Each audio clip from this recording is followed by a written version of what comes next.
Hello everyone. मेरी आवाज़ आ रही है सबको?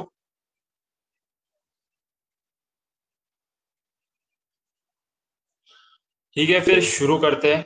कैसे हो आप सब लोग? तो मैं आप लोगों का ज़्यादा टाइम नहीं लूँगा।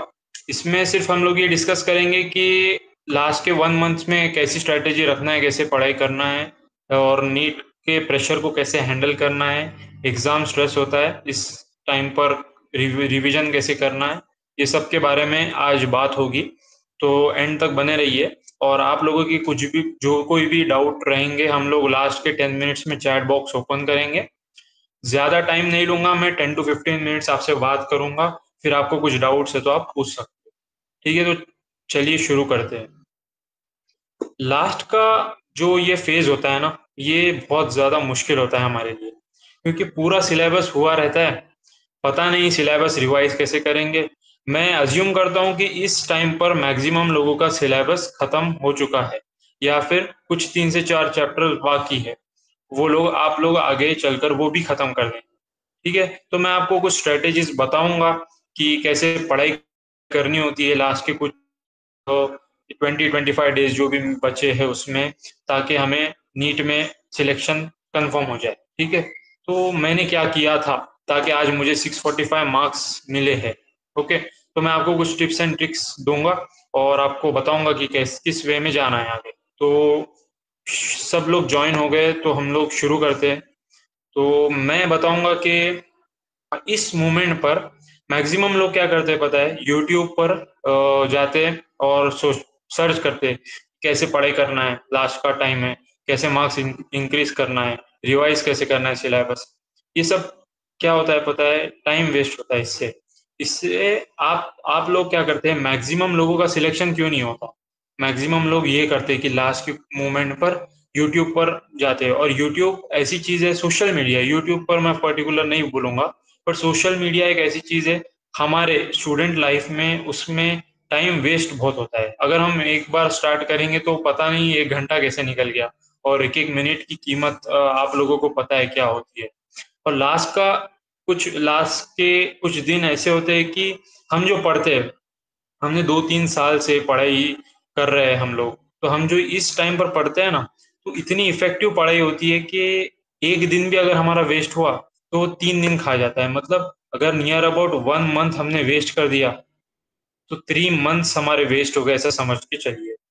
तो मेरे कहने का मतलब ये है कि टेक्नोलॉजी में इतने ज़्यादा एडवांसमेंट आ गए हैं, हमारी लाइफ में भी कितने ज़्यादा एडवांसमेंट्स आ गए कि आज हमें इस चीज़ की ज़रूरत ही नहीं है। हमें यूट्यूब या फिर कोई भी सोशल मीडिया पर जाने की ज़रूरत ही नहीं है कि हम पढ़ाई कैसे करें। अब हमारे टाइम पर ऐसा नहीं था, हम लोग ऐसा करते थे। तो आपको इसको कैसे सॉल्व करना है? आपके पास है लिव अगेन। लिव अगेन आपको आपकी कंडीशन के हिसाब से बताएगा कि कैसे पढ़ाई करना है। पर्सनलाइज़ मेंटर्स है, मेंटर्स आपको बताएँगे, गर्ल्स को गर्ल्स बताएँगे, बॉयज़ को बॉयज़ बताएँगे कि उन्होंने उनके फ़ेज़ पर कैसे स्ट्रगल किया था। आप जिस फ़ेज़ से गुज़र रहे हैं, आपको बताया जाएगा कि आप उस फ़ेज़ में कैसे बेस्ट दे सकते हैं अपना, और इस 1 मंथ में अपना सिलेक्शन पक्का कर सकते हैं। बंद कर दो ये सब, 650 प्लस 1 मंथ स्ट्रैटेजी, 6-700 प्लस एक 1 मंथ स्ट्रैटेजी, ये सब बंद कर दो देखना, हमारे पास टाइम कम है। आप मैक्सिमम लोग ये सब देखते हैं, और वही सीरियस कैंडिडेट जो होता है, जिसको एमबीबीएस सीट चाहिए होती है, ऐसा नहीं है सबको चाहिए, सबको ही चाहिए एमबीबीएस सीट, बट जो सीरियस कैंडिडेट्स होते हैं, जिनको फ़र्क नहीं पड़ता है कि बाकी लोग क्या कर रहे हैं, तो वो लोग क्या करते हैं, आप लोग वीडियोज़ में परेशान रहते हो और वो क्वेश्चन सॉल्व करता है। वो समझता है मिस्टेक्स कहाँ हो रही है, उसको एनालिसिस करता है उसका। फिर उसके बाद वो उसको सॉल्व करने की कोशिश करता है, उसकी कहाँ गलती हो रही है उसको। तो आपको क्या बनना है? आपको सिलेक्शन चाहिए। तो मैं आपको कुछ बताऊँगा चीज़ें कि कैसे करना होता है 1 मंथ में। मैंने क्या किया था ताकि मुझे 645 मार्क्स मिले थे, ठीक है? बहुत सारे स्टूडेंट्स को ऐसे लगता है कि जो टॉपर्स होते हैं या फिर जिसके अच्छे मार्क्स होते हैं, उनके स्कोर्स अच्छे आते हैं ट्यूशन में। ट्यूशन मतलब कोचिंग क्लासेस, हम लोग जहाँ पे भी प्रिपरेशन करते हैं, उनके मार्क्स हमेशा अच्छे ही आते हैं। तो मैं बताऊँगा कि ऐसा तो नहीं होता है। अगर मैं पर्टिकुलरली मेरी बात करूँगा, तो मेरा एवरेज स्कोर 590 के अराउंड था। मैंने कभी ऐसा नहीं कि मुझे 100 कंटिन्यूअसली 600 प्लस मार्क्स आते थे, ऐसा तो नहीं था। बट मैंने क्या किया था कि मुझे एक्सेप्शनल स्कोर मुझे आया। ठीक है, मैं बताऊंगा। तो क्या है, मैंने क्या बताया कि मैक्सिमम स्टूडेंट्स का इस मोमेंट पे सिलेबस कंप्लीट हो गया होता है या फिर कंप्लीशन की ओर होता है। 3 से 4 चैप्टर किसी के बाकी रहते, किसी के थोड़े ज्यादा रहते हैं। तो मैं एक कॉमन एग्जांपल लूंगा कि आप लोगों का मैक्सिमम सिलेबस कवर हो चुका है। ठीक है, आपको अब क्या करना है, आपके कोचिंग वाले क्या करते हैं, अब मॉक टेस्ट स्टार्ट होते हैं। मॉक टेस्ट में कैसा प्रिपेयर प्रिपेयर करना होता है। अब स्टूडेंट्स क्या समझता है कि मेरी पढ़ाई नहीं हुई है, मेरे मार्क्स कम है अभी, करंट सिचुएशन में ये ऐसी है कि मेरे मार्क्स कम है, तो मैं बहुत ज़्यादा स्ट्रेस में हूँ कि मेरी पढ़ाई नहीं हुई है। मैं भी ऐसा सोचता था कि मेरी पढ़ाई नहीं हुई है, मैं एग्जाम ही कैसे दूँ। मेरे चैप्टर्स, मेरे जो सिलेबस है मेरा कवर ही नहीं हुआ है। जितने चैप्टर्स आने वाले पर्टिकुलर टेस्ट में 2 दिन के बाद, मेरे तो वो कवर ही नहीं हुए, तो मैं कैसे दूँ। ठीक है, और सबका ही मन में ऐसे सवाल होते हैं। बट क्या ये सही है? नहीं है। इसमें क्या होता है, मैंने जो सीखा मेरी लाइफ से लॉन्ग टर्म में, मैंने जो कुछ भी किया उससे क्या सीखा कि हम कितना पढ़ते हैं एग्जाम से पहले, उस एग्जाम का वो मैटर ही नहीं करता। हमने क्या किया है आज तक, क्या हमने कंसेप्ट ध्यान में रखे हैं, क्या हमने क्वेश्चंस की प्रैक्टिस की है। ऐसा नहीं होता है। अब हम फर्स्ट टाइम रीड करते कोई चैप्टर, ठीक है, नेक्स्ट टाइम वापस से उसका रिवीजन करते हैं, वापस थर्ड टाइम रिवीजन करते हैं। अब फॉर एग्जांपल फोर्थ टाइम से पहले हमारी आती है टेस्ट, तो हम क्या ये बोल सकते हैं कि ये हमारा हुआ ही नहीं है या फिर हमने रिवाइज ही नहीं किया। नहीं बोल सकते ना, क्योंकि हमने पहले किया है ये। ओके, तो मेरा बोलना ये है कि अगर आप लोग सिलेबस, टेस्ट का सिलेबस जो आने वाली है उसको ना ध्यान में रखते हुए कंसिस्टेंसी से आप अपनी अपनी पढ़ाई करेंगे और टेस्ट को एज ए प्रैक्टिस देंगे, आप कितना कितना स्कोर आ रहा है आपका, कितना नॉलेज आपको रिटेन है, ठीक है, वो ज्यादा मैटर करता है। ओके, तो आपको सोचना क्या है। अब बहुत सारे कोचिंग इंस्टीट्यूट का पैटर्न ऐसे होता है कि फॉलो ऐसा करते हैं कि पहले पार्ट सिलेबस टेस्ट लेते हैं। पार्ट सिलेबस टेस्ट मतलब क्या, कि पर्टिकुलर सब्जेक्ट से कुछ पर्टिकुलर चैप्टर्स की टेस्ट। ओके, वैसे 3 सब्जेक्ट का 720 मार्क्स का पेपर। तो पार्ट सिलेबस टेस्ट में वो लोग कवर कर देते हैं 1 2 3 ऐसे कुछ नंबर ऑफ टेस्ट लेते हैं पार्ट सिलेबस, उससे पूरा नीट का सिलेबस कवर अप होता है 105। ब्रॉडली हम देखेंगे तो इतने चैप्टर्स हैं नीट में, उतना कवर होता है। तो पार्ट सिलेबस टेस्ट में क्या होता है, छोटे पार्ट पे टेस्ट होती है, 30% सब्जेक्ट पे टेस्ट हो गई है, हर सब्जेक्ट की टेस्ट। ओके, तो हमें क्या देखना है, अब फॉर एग्जाम्पल 3 दिन के बाद कोई पार्ट सिलेबस टेस्ट है, तो अब मेरा सिलेबस मैं अज्यूम कर रहा हूँ मैक्सिमम कवर अप हो गया है। तो अभी मेरे पास टाइम बहुत है, हमारा पूरा जो हम सेल्फ स्टडी का टाइम बोल सकते हैं, तो हम दे सकते हैं कि वो टेस्ट का सिलेबस क्या है। ओके, वो टेस्ट में कितने चैप्टर्स है और कौन से चैप्टर्स मेरे लिए हार्ड है। हार्ड चैप्टर्स ये है, तो मैं क्या करूंगा कि वो हार्ड चैप्टर्स की प्रैक्टिस करूंगा अच्छे से। क्यों? क्योंकि मुझे लॉन्ग टर्म में उसको इजी बनाना है मेरे लिए। ठीक है, नीट में ऐसा तो नहीं होना चाहिए कि मेरा ये चैप्टर अभी भी हार्ड है या फिर वीक है, मेरी क्वेश्चंस प्रैक्टिस कम हुई है, तो ऐसा तो नहीं करना है। तो मुझे क्या करना है कि अभी ही वो चैप्टर जो मेरे लिए हार्ड है उसको आसान बनाना है। कैसे बनाओगे आसान? अच्छे से पढ़ के। ऐसा कोई नहीं है कि हर चैप्टर किसी के इजी होते हैं। ओके, कुछ ना कुछ चैप्टर्स किसी के लिए हार्ड होते हैं। मैं मेरी बात करूंगा तो हर टेस्ट में मेरे लिए कुछ ना कुछ चीजें हार्ड थी, तो मैं उसको प्रायोरिटी 1 पे रखता हूँ, मैं उसको कवर अप करता हूँ। ऐसे जैसे तैसे कवर नहीं करूंगा मैं, क्योंकि अब मेरे पास टाइम है, अब मेरे हाथ में सिर्फ रिवीजन रिवीजन रिवीजन ही है। तो मैं करूंगा सिर्फ वो चैप्टर्स का बेसिक लेके।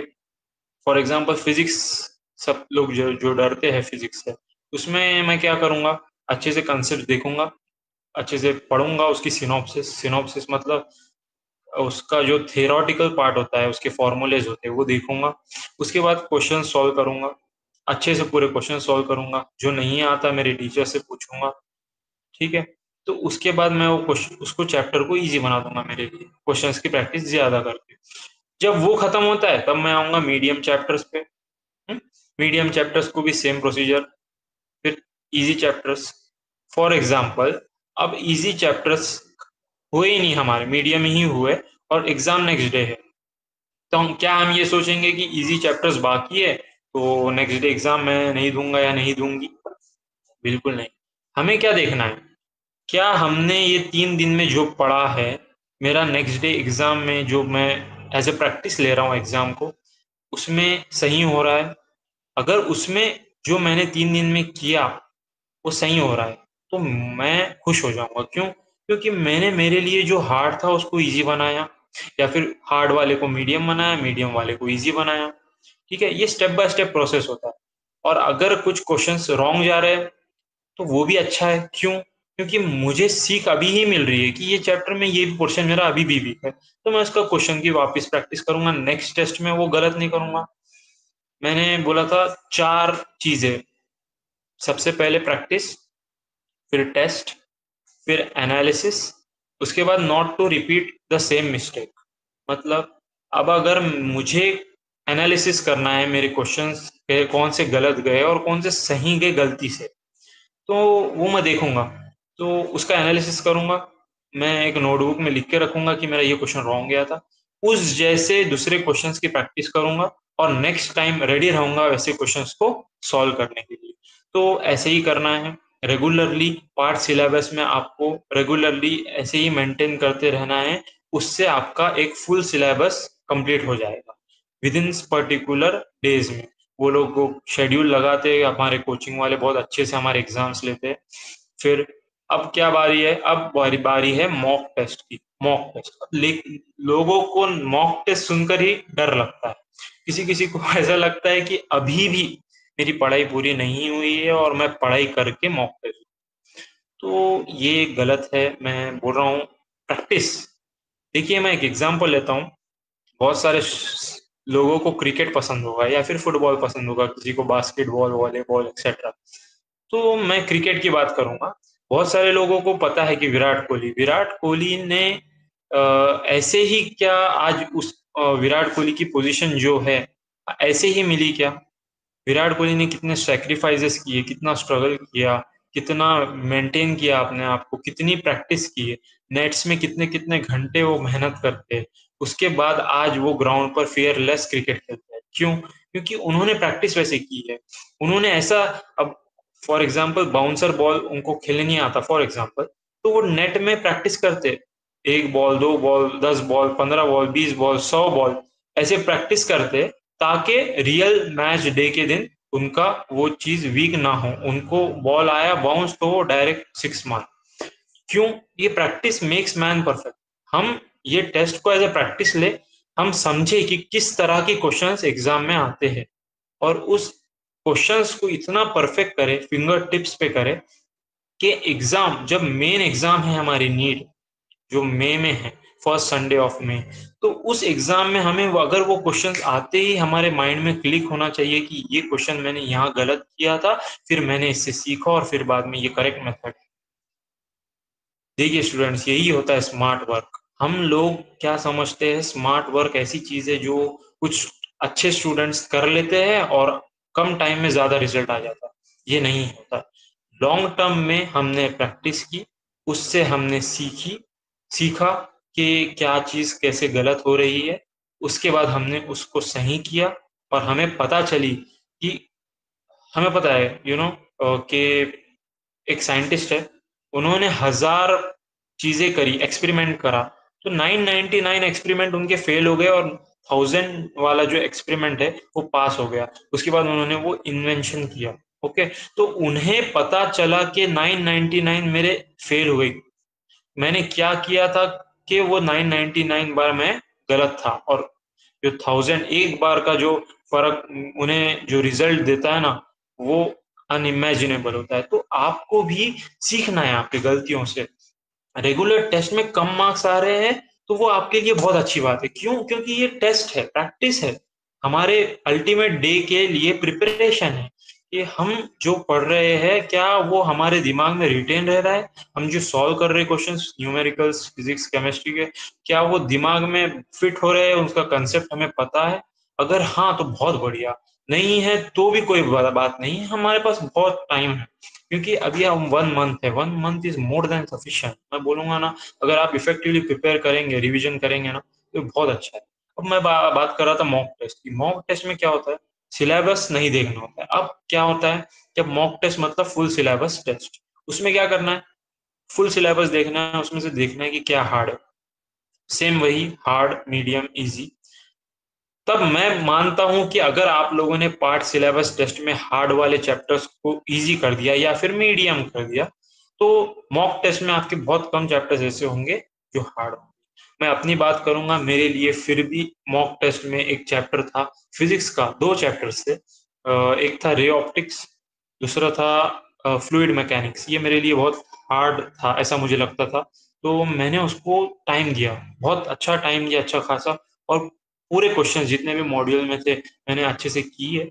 अच्छे से टीचर्स के पास गया था मैं, और मेरे सर थे, सर को बताया, सर फिज़िक्स का मुझे ये नहीं आ रहा है अभी भी, सर मुझे बताइए। तो सर ने मुझे अच्छे से बताया, और कुछ चीज़ें ऐसी मिली मुझे कि वो बहुत कम लोगों को पता होती है, ऐसे ट्रिक्स, जैसे टीचर्स हमें एक्सप्लेन करते हैं ना, तो मतलब क्या एक्चुअली में क्या होता है, फॉर्मूला रट के नहीं होता है फिजिक्स सॉल्व।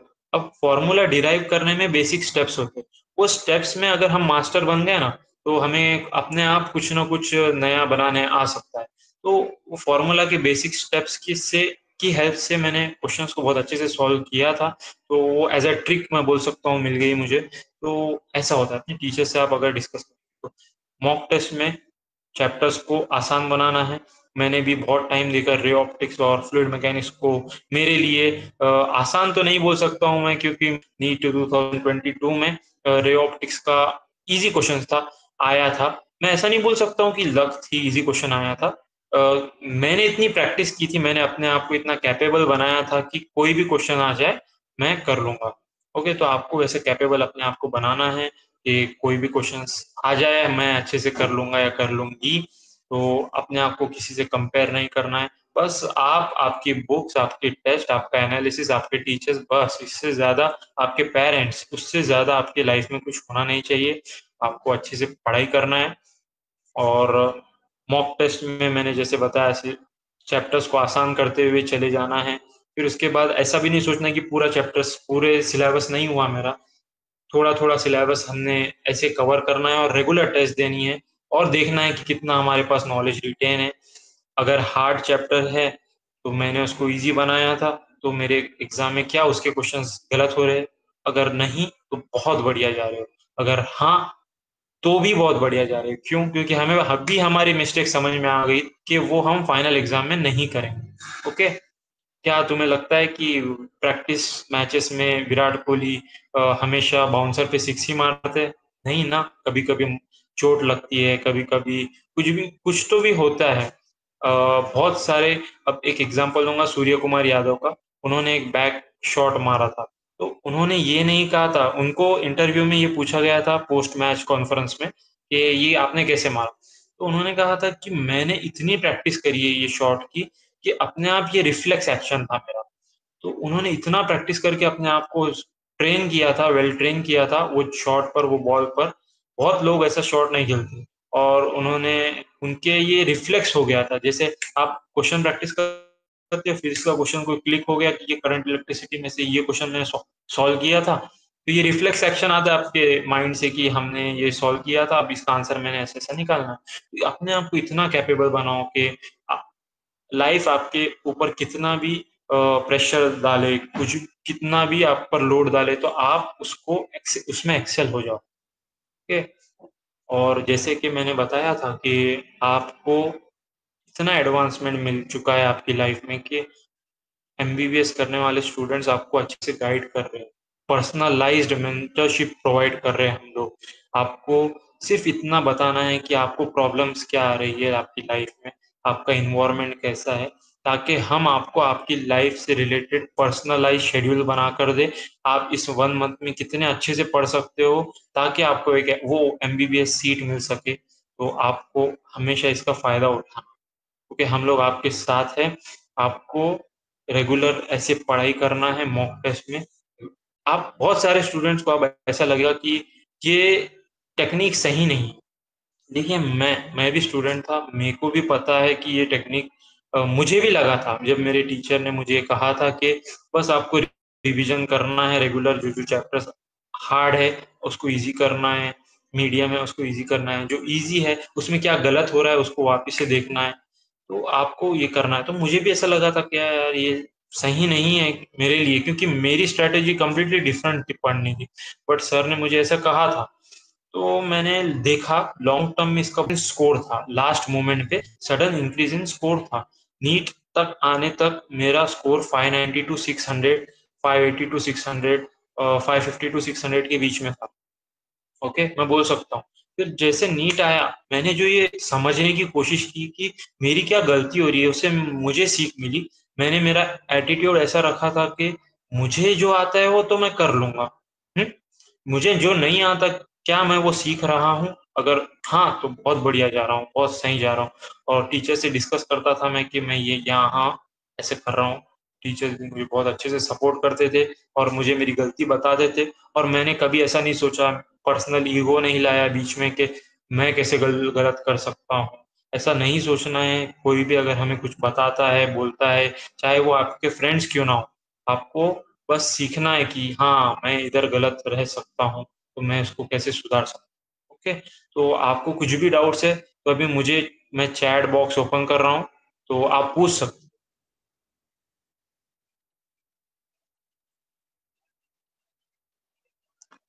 कोचिंग के जो मॉक टेस्ट है ना, वो एक ही दिन का गैप है उसमें, तो स्टडी नहीं हैं। हो पा रही है उसकी। अच्छा। और म्हणजे युनिट वाईज आहे, म्हणजे खूप जास्त असे क्वेश्चन चॅप्टर आहेत त्याच्यामध्ये. हाँ हाँ, तो मैंने बोला मयूरी, हिंदी समझती है ना अच्छे से आपको? हाँ हाँ सर, समझती हाँ है, बोलो। हाँ, तो मैं ये बोल रहा था कि टाइम कितना है ये मैटर नहीं करता, ये हमें हमारे टेस्ट एज ए प्रैक्टिस लेने हैं। रेगुलर टेस्ट भी देना है, टेस्ट के बाद आकर एनालिसिस भी करना है क्या गलती हो रही है, और रेगुलर प्रैक्टिस भी करना है। और एक दिन का गैप मिल रहा है तो ये अपॉर्चुनिटी है हमारे लिए कि फर्स्ट टेस्ट में क्या गलत हुआ था, अब नेक्स्ट टेस्ट में वो पार्ट तो सही हो गया हमारा। हाँ ठीक है, आप ये मत देखो कि मॉक टेस्ट में कितना स्कोर आ रहा है, स्कोर मैटर नहीं करता, आपके गलती से आप क्या सीखते हैं वो मैटर करता है ना? तो जी। अगर मेरा आज फॉर एग्जांपल मेरा आज मॉक टेस्ट था, यूनिट वाइज था, तो कुछ बहुत ज़्यादा चैप्टर्स थे, मुझे लगता है कि ये चैप्टर मेरा हार्ड था, मैंने ये पढ़ाई की, और आज मैंने फॉर एग्जांपल मेरा स्कोर आया 500 या 480, तो हम्म। मैं ये देखूंगा कि इसमें मेरा गलती कहाँ हुई, है ना? रिमेनिंग मार्क्स मेरे कहाँ गए? तो हमें ये देखना है कि हमारे मार्क्स कहाँ गए, और नेक्स्ट टाइम वो जगह पर जहाँ हमारी मिस्टेक हुई वहाँ नहीं होनी चाहिए। और हमारे इतने सफिशिएंट टेस्ट होते हैं हमारे कोचिंग के कि हमारा पूरा सिलेबस अच्छे से कवर होता है बार बार, है ना? हाँ तो हमें सिर्फ ये देखना है कि क्या गलती हो रही है, और नेक्स्ट टाइम ये रिपीट नहीं करना है, और बाकी जो सिलेबस हमारा रेगुलर चल रहा है, रिवीजन जो कर रहे हैं हम लोग, वो अच्छे से हो रहा है कि नहीं, है ना? तो ग्रेजुअल इंप्रूवमेंट ऑफ मार्क्स रहेंगे। पूरा महीना आपका मार्क्स ग्रेजुअली इंप्रूव करेंगे, हर टेस्ट में 10 15 20 ऐसे मार्क्स, फिर ड्रास्टिक इंप्रूवमेंट होगा आपका जब आपका नीट का टाइम आएगा। ठीक है? सर। ठीक है, और ओके कुछ सर, पूछना थैंक है? यू। हाँ, और कुछ पूछना है? नहीं सर। और कभी भी आपको कुछ हेल्प लगे तो लीव अगेन आपके साथ है। Okay, with this we terminate this session. Thank you for joining.